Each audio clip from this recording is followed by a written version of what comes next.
तो हाय दोस्तों, नमस्कार। आप सभी लोग का स्वागत है हमारे मोटिवेशनल हिंदी स्टोरी में। तो आज की कहानी है अतीक अहमद के ऊपर। तो उससे पहले आप हमारे चैनल पर नए हैं तो आप हमारे चैनल को सब्सक्राइब कर लीजिए ताकि हम ऐसी कहानी आपके पास लाते रहें। तो कभी शेर कहे जाने वाले अतीक अहमद का ऐसा हुआ अंत दोस्तों कि आप सोच भी नहीं सकते हैं। आपने खुद देखा होगा कि मीडिया के सामने कैसे उसका अंत हुआ। तो चलिए कहानी को स्टार्ट करते हैं। तो कभी प्रयागराज में इसका इतना खौफ था, अतीक अहमद का इतना खौफ रह चुका था कि मीडिया कर्मी से लेकर पुलिस कर्मी से लेकर विधायक, मंत्री, बिल्डर, हर लोग इससे डरते थे। इतना खौफ था इसका प्रयागराज में। तो कुछ दिन बाद इसको बेहद अजीब तरीके से हमेशा के लिए खामोश हो गया।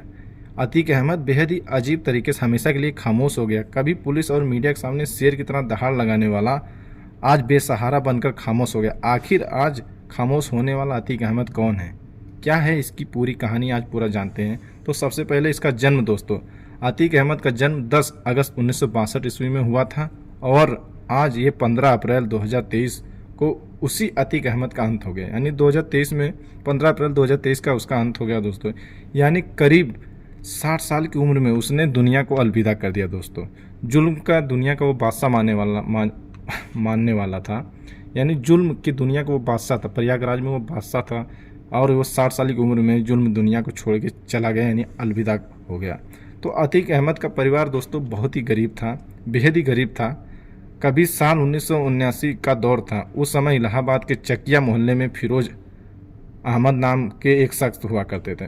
जो फिरोज अहमद नाम के एक शख्स हुआ करते थे वो इनके पिताजी थे दोस्तों। अतीक अहमद के पिता थे फिरोज अहमद नाम के, तो वह शख्स थे। वह तांगा चलाकर अपने परिवार का खर्चा चलाते थे। यानी उसके पिता तांगा चलाकर अपने परिवार का पालन पोषण करते थे।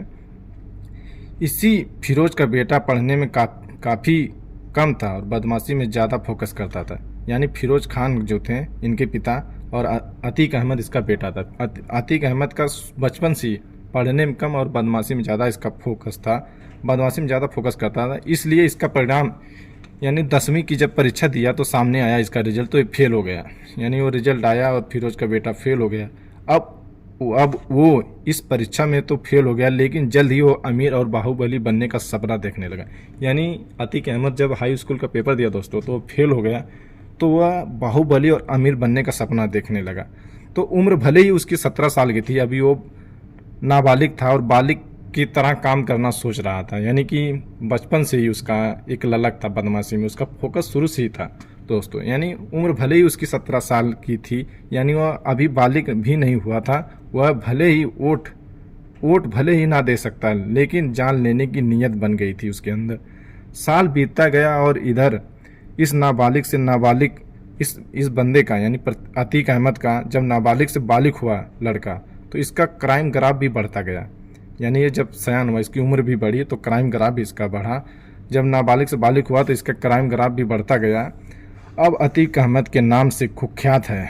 यानी अब ये अतीक अहमद कुख्यात हो गया है, यानी ये मशहूर हो गया, अतीक अहमद के नाम से कुख्यात हो गया। कई महीनों से ये गुजरात के साबरमती जेल में बंद है। यानी कई दिनों से गुजरात के साबरमती जेल में बंद है।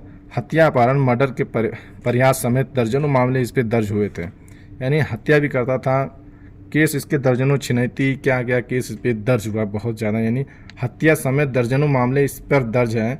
अब इसके नाम की चर्चा इलाहाबाद से प्रयागराज बने शहर में उमेश पाल हत्याकांड में हो रही थी। यानी इसका चर्चा हुआ तब जब उमेश पाल का मर्डर हुआ, तो इसका चर्चा प्रयागराज बने शहर में उमेश पाल हत्याकांड में हो रही थी। पुलिस ताबड़तोड़ इनकाउंटर कर रही थी उस टाइम दोस्तों। अभी आपने हाल ही में देखा होगा पुलिस कितनी ताबड़तोड़, योगी सरकार में कितनी ताबड़तोड़ इनकाउंटर हो रहा है, आपने देखा होगा।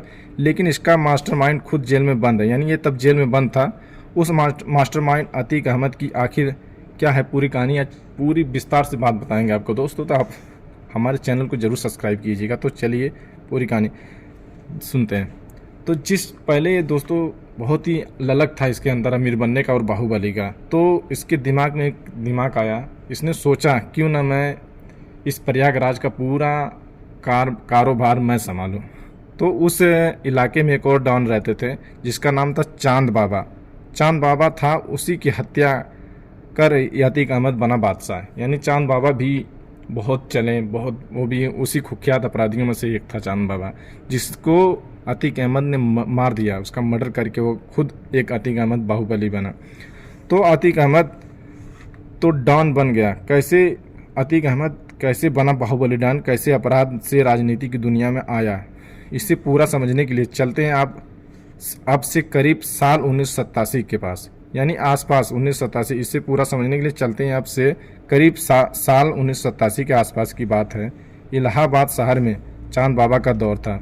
उसके नाम से लोग मन में खौफ पैदा हो जाता था। उसके नाम से, चांद बाबा के नाम से ही मन में ही खौफ पैदा हो जाता था। क्या नेता और क्या कारोबारी, यानी चांद बाबा के नाम से क्या नेता क्या कारोबारी, सभी चांद बाबा के नाम से ही खौफ खाते थे। ये आलम ये था कि पुलिस और नेता इस चांद बाबा को मारना तो चाहते थे, लेकिन किसी में हिम्मत नहीं थी कि चांद बाबा को हाथ लगा दे। हिम्मत किसी में नहीं थी। अब 2 साल का वक्त गुजरा और अतीक अहमद का दबदबा बढ़ने लगा, लेकिन कोई बड़ी पहचान नहीं थी। यानी जब चांद बाबा का खौफ था तो उसी बीच अतीक अहमद का भी खौफ बढ़ रहा था, दबदबा बढ़ने लगा, लेकिन उसकी कोई बड़ी पकड़ या फिर पहचान नहीं थी। तो अब पहचान बड़ी करनी थी तो धमाका भी बड़ा होना था। यानी जब अतीक अहमद को बड़ी पहचान बनाना तो धमाका भी बड़ा होना चाहिए था। इसके लिए उसने तरकीब लगाई, क्या बड़ा होना चाहिए था। सो अतीक ने वही किया। इलाहाबाद के सबसे बड़े डॉन बाहुबली का पता लगाया। यानी इलाहाबाद का सबसे बड़ा डॉन कौन था? चांद बाबा। तो उसका पता लगाया, तब पता चला कि 1989 में चांद बाबा का बड़ा नाम है। फिर उसी चांद बाबा की अतीक अहमद ने सनसनी खेज तरीके से हत्या कर दी। यानी ये जो अतीक अहमद था, चांद बाबा का ही हत्या कर दिया और बन गया बड़ा डॉन। जब ये चांद बाबा 1989 ईस्वी में जब चांद बाबा का बड़ा ही नाम चल रहा था, फिर उसी चांद बाबा की अतीक अहमद ने सनसनी खोज तरीके से, यानी एक मास्टरमाइंड के तरीके से उसकी हत्या कर डाली। अब जिस चांद बाबा से पुलिस और बड़े बड़े नेता खौफ खाते थे, उसी का बेखौफ अंदाज में मर्डर कर दिया। कौन? अतीक अहमद ने कर दिया।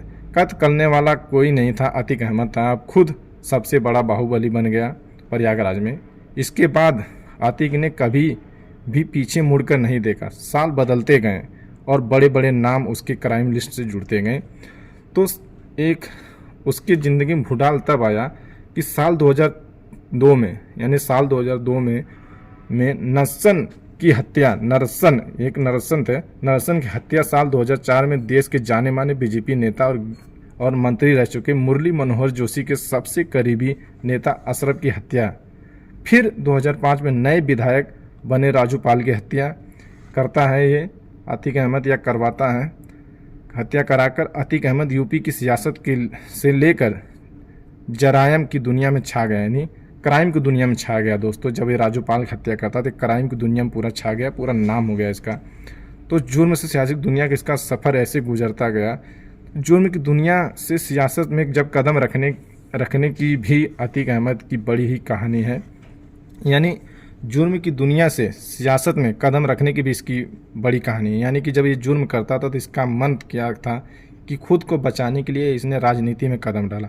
तो 1989 में चांद बाबा की हत्या से जब पुलिस और बड़े बड़े नेता में खौफ पैदा हो गया, तो आम जनता का क्या चीज़ था दोस्तों? उस वक्त जब ये इतना बड़ा खौफ पैदा किया तो आम जनता की क्या हालत रही होगी, आप जानते हैं। आम जनता क्या चीज़ थी।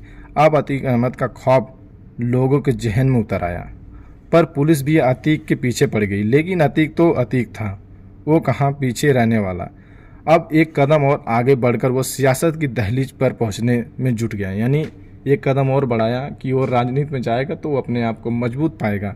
इसके लिए वो सियासत की दहलीज पर पहुंचने में जुट गया, एक कदम आगे बढ़ाया। लेकिन वो सियासत के गलियारों में घूमने की जगह सीधे मंजिल पर चढ़ने की चाहत रखने वाला था अतीक अहमद।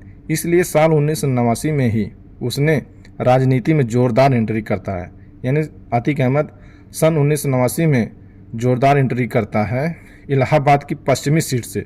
इलाहाबाद की पश्चिमी सीट है विधायकी का चुनाव लड़ता है। वो भी निर्दलीय लड़ता है, कोई पार्टी से नहीं लड़ता दोस्तों। वो इतना उसका खौफ था, वो निर्दलीय लड़ता है, क्योंकि वो जानता था कि उसे किसी पार्टी की ज़रूरत नहीं है। मेरे नाम का सिक्का अब चल चुका है, बस इंतज़ार उस वक्त का है जब ऐलान हो हमारी जीत का। और वो दिन भी आ गया जब अतीक अहमद की जीत पर मुहर लगी। बाकायदा चुनाव अधिकारी ने ऐलान किया, अतीक अहमद भारी अंतर से चुनाव जीते हैं।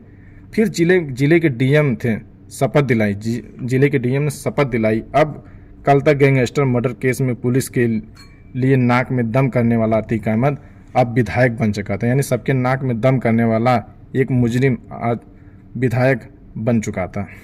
इस जीत के बाद अपराधी का राजनीतिकरण तेजिस हुआ। यानी इसका जीत से और भी इसका राजनीतिकरण तेजिस हुआ।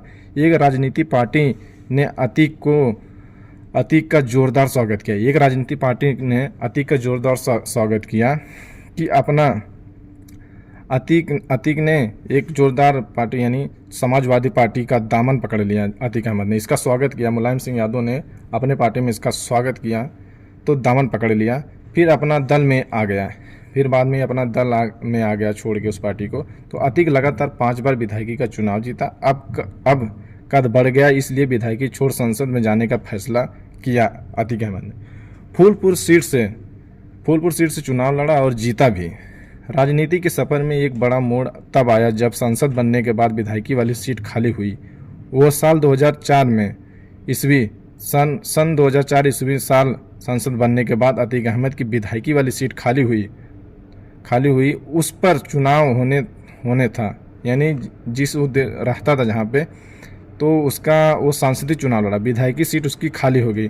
तो अतीक को ये यकीन था कि उसका छोटा भाई यानी अतीक को ये यकीन था कि उसकी छोड़ी हुई सीट पर उसका भाई ही जीतेगा। मुकाबला राजू पाल से था, बसपा से जो कैंडिडेट था राजू पाल था। बसपा से चुनाव लड़ रहे राजू पाल ने आखिर में बाजी मार ली। यानी उधर से राजू पाल ने बाजी मार ली उस सीट पे। बसपा से चुनाव लड़ रहे राजू पाल ने आखिर में बाजी मार ली। इस सीट पर राजू पाल जैसे नए नवेले नेता की जीत ने अतीक अहमद को अंदर हिला दिया। अतीक अहमद को अंदर से हिला दिया। जब राजू पाल ने जीता, हिला दिया।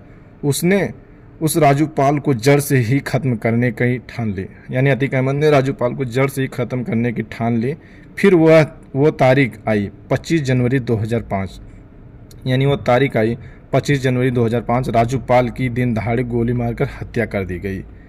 जब हत्या कर दी गई राजू पाल की, तो इस हत्याकांड में देवी पाल और संदीप यादव की भी मौत हो गई। इस हत्याकांड में सीधे तौर पर उस समय के सांसद अतीक अहमद और उनके भाई अशरफ का नाम सामने आया। अब अतीक अहमद का जुर्म की दुनिया में नाम और बढ़ गया, क्योंकि उसका मुकाबला करने की हिम्मत अब कोई नहीं कर सकता था। यहाँ तक कि जज भी हिम्मत नहीं जुटा पा रहे थे उसके मामले में फैसला सुनाने में। जब 10 जज अतीक की जमानत पर फैसला देने से खुद ही काम गए थे दोस्तों। यानी 10 जज इससे डरते थे, कांपते थे, इसका इतना वर्चस्व था प्रयागराज में। तो ये वाकया है साल 2012 का। उस समय तक अतीक अहमद जेल में बंद हुआ था। चुनाव लड़ने के लिए उसने इलाहाबाद हाई कोर्ट से जमानत के लिए अर्जी दी, लेकिन उसका ख्वाब ऐसा था कि हाई कोर्ट के 1 या 2 नहीं बल्कि 10 जज ने फैसला लेने से ही डर गए। इन 10 जजों ने केस की सुनवाई से ही खुद को अलग कर लिया। अब आगे भी कुछ कम खौफ नहीं था अतीक अहमद का। 11वें जज ने सुनवाई तो दी, लेकिन फैसला अतीक अहमद के पक्ष में ही दिया। यानी अतीक अहमद को जमानत मिल गई। अब वह जेल से बाहर आकर अतीक अहमद ने चुनाव लड़ा, लेकिन उसका दबदबा अब पहले जैसा नहीं रहा था। वह चुनाव हार गया और हराने वाला कोई नहीं, वही राजू पाल की पत्नी पूजा पाल थी, जिसकी 2005 में हत्या कराने के जुर्म में अतीक अहमद जेल में बंद था। इसके बाद 2014 के लोकसभा चुनाव में फिर से अतीक अहमद चुनाव लड़ा, लेकिन इस बार इलाहाबाद से नहीं बल्कि श्रीवास्ती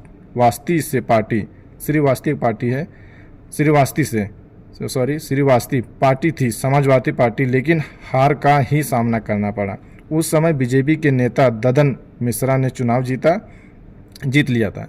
इस तरह बाहुबली अतीक अहमद का कद लगातार गिरता गया, लेकिन एक बार फिर से अतीक अहमद यूपी की सियासत और अपराध दोनों के प्रति दुनिया में चर्चा में आ गया। यानी सियासत और अपराध दोनों की दुनिया में चर्चा आ गया था। लेकिन आज 15 अप्रैल को अतीक अहमद का अंत हो गया दोस्तों। तो 15 अप्रैल को अतीक अहमद का अंत हो गया।